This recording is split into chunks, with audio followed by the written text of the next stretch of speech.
Baggies, and thanks for tuning in. Just thought I'd do a quick video because somebody asked a great question the other day, and that is what to do with dogs that are fearful of, say, the Hoover, the dishwasher, the washing machine, etc, etc. Now, there's a lot of variables in that question. Why? Because it depends what the underlying cause is. So I don't know your dog personally at this stage. So if it might be that your dog's a rescue or something's happened within the household, it might even be that your dog's got a noise sensitivity, and that can come from underlying pain somewhere within the body. It might be that, you know, your dog might have a little bit of a trapped nerve within the spine. It's creating a noise sensitivity, and therefore they're reacting to the noise. So one of the first things that I would always do is I would ask a vet to check out our dogs and a physio, a canine physio. Now, canine physio works differently to a doctor. It's a bit like us going to a physio instead of our GP for different things.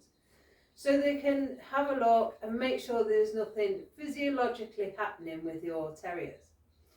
If it's just a genuine fear, then what we can do is we can start to build up some confidence around that. But one of the things that we must never do is put our dog into the room where they're fearful of something with no escape.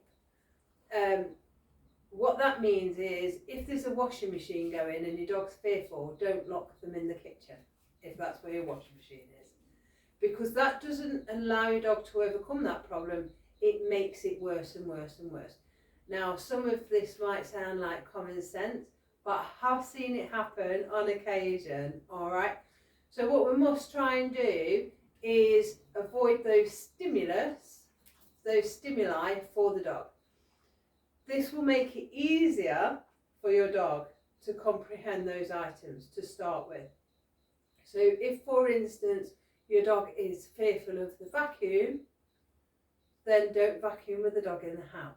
Maybe pop them in the garden, or if somebody else is with you, let them take them for a walk whilst you do the vacuuming. This means that your dog is not being subjected to all that noise all the time, okay? Now you might think, well, does that just avoid the problem? Yeah, it does. And why not? Because if you are scared of something, I always use the analogy of spiders because they're not my favourite things. And if somebody said to me, there's a room full of spiders there, just go and sit in them, you'll get over your fear. I won't get over my fear of spiders doing that, and it's the same for our dogs. What somebody would do is work with me as to why my fear is around spiders, and then help me through with some therapy. And that is what I do with your dogs, okay? So what I want you to do in the beginning on the free group is to just make sure that your dog isn't exposed to their fears, okay? So if you have got a dog that's barking or fearful of the vacuum, then vacuum at a different time when the dog isn't there, okay? If that's not possible, pop them in the garden. If you're living in a top floor flat and you're on your own, then pop them into the other room while you're vacuuming, okay? So just try and think about things like that. The same with the dishwasher. Is it possible that the dog goes into a different room when you put the dishwasher on, and close the door so that the sound is reduced? All right. There are lots of variables to that question, and if you wanted to come into the membership group, then I go into more detail around how we can work with your dogs around that.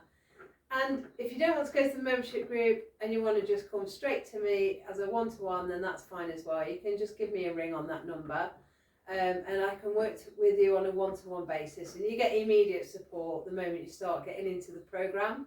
And then I can work with you to change your dog's conditioned emotional response to that fear-based behaviour. I hope that's helped so far. As I say, do give me a bell if you want a bit more help with it. Okay, speak to you soon. Thanks, Baggies. Bye.